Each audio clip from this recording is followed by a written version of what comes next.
Welcome to Poets from the Neighborhood. I am VeerajaR. And I'm Lagnajita. We hope you'll enjoy the poems we'll be reading today. Poems written by your friends and neighbors. This first one is called Sermon at the Mundys, or House of Belonging, after David Whyte. A house of belonging must have a door. I sit and stay while everyone leaves me. Mandir, a Hindu temple, is not luxurious. Beige stone carving deities, stairs up to worship room. It is safe space, welcoming. I do not believe in religion, but open refugee, wanderer, communion. Come with me to Sri Ganesha temple on Old Hickory. Prasad offerings to gods, you will be let in. Mosaic tiled floor, cold and slippery. Stop running, you've already won. Idol statue, worship sculpture, you've probably built this place. Your sweat has probably grown this land. You are inherent, you are holy, and as American as the rest of us, you are as American as the rest of us. And trying to ban things that kill means guns, not people, means dogma, not spirit. Temple is your place, not its own. We, the resilient, have been here before, and we are here to stay. All unruly hair blowing, all leather skin hide, all calloused white bone, all outsider, immigrant, modern visitor. Ask them where this fear came from. Tell them you pray just like them.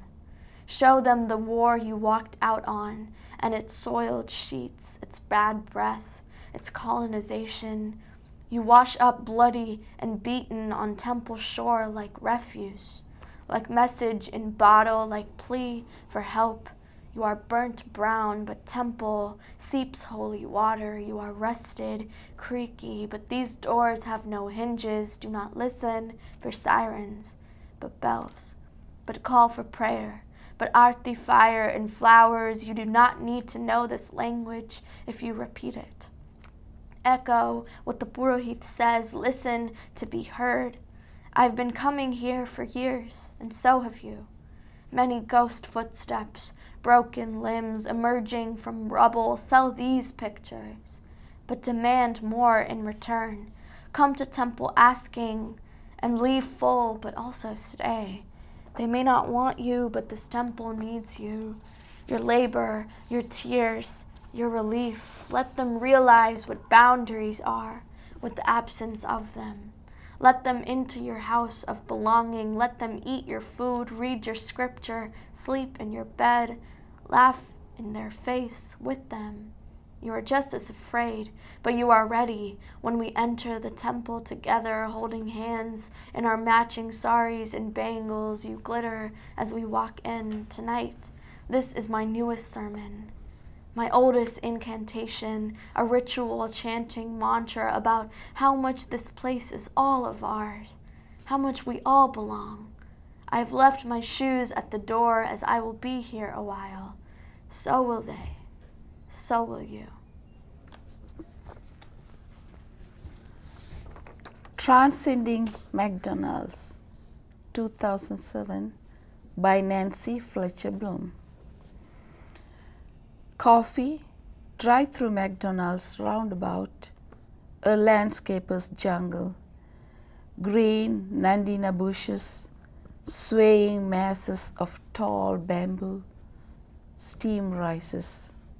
5 cars ahead of me, lined up to get someplace first. Roll my window down, listen to the steady rain.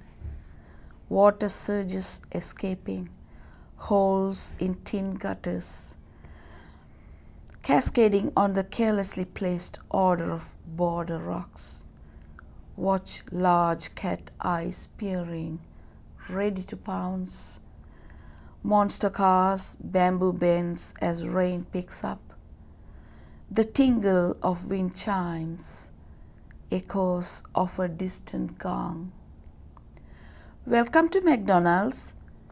Place your order, please. This is Tsunami. I too, the ocean, have no country.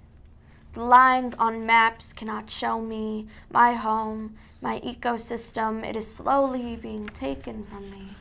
One coral reef to the next, one ocean breeze to another, seaweeded out.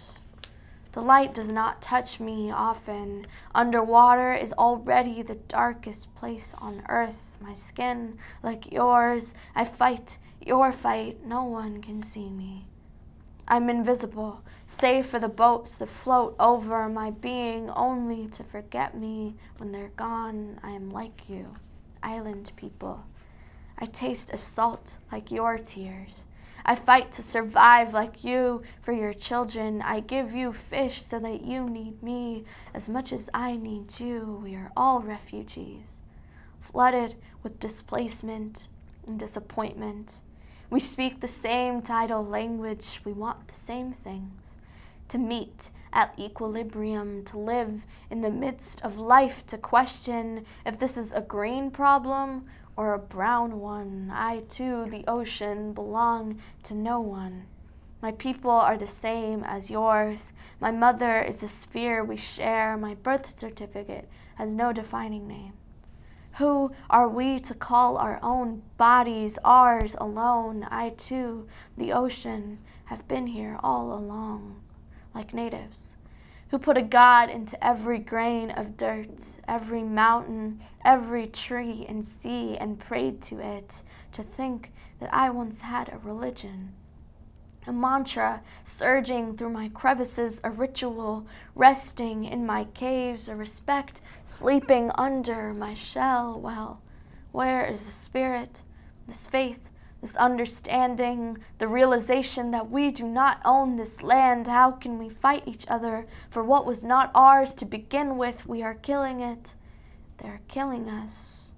We are an orchestra of waves with a dead conductor. Our voices silenced or unheard, our songs a fruitless cry into the sunset. We cannot control the orb of light, so white, hot. Its rising and falling is natural. Our drowning is not. They still do not hear us. I, too, the ocean, am tired of waiting, and for what? But when the ships sink 10,000 fathoms under the bottom, and you will be smothered first, and I will accept you. They will be on lifeboats called money, and you will swim among the rest of the weakened, their privilege and eclipse. While we cease to be, there is only enough air at the top, and not enough for me. I quake when I cannot breathe. You and they must change, because I, too, the ocean, do not want to become a tsunami. Struggle by Susie, Margaret Ross. Often I hear music from nowhere, from somewhere, from you, opening my heart again before I have time to close the door. And this is called A Eulogy for Home. 1. It is always missing from the question, where are you from? Like the white wind in Kolkata Decembers that no one would be able to see if it weren't for the brown dirt floating through. I have lost this home, and it leaves behind a pregnant space of answers that no one likes to hear. The regret haunts me. It looks dark like my skin in the summer, like my father, like my grandmother's tea. Shame on me for thinking that I could belong somewhere, as I am stuck between 1, beginning, 2, an end. Maybe I should draw a line to connect them and meet in the middle. 2. How can I unlearn a whole history that I was born with? I need to memorize how to walk backwards first. Not ready. I must go back to where I came from.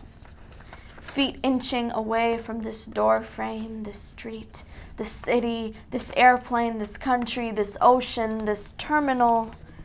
There's a lot to gain in the things you've lost. My grandfather used to say in his warm Bengali. I remember again those syllables, When my feet touch this fragrant earth, like muscle memory, strengthened by the solid gain, this is when I know myself. Amongst the street noises, the sizzling of round roti, the faces of the past, this is when the place I have lost becomes found, my own again. Here, the heat is so sticky that it does not allow for things to be stolen from me, like all those times before. Labor of Love, a poem written by me.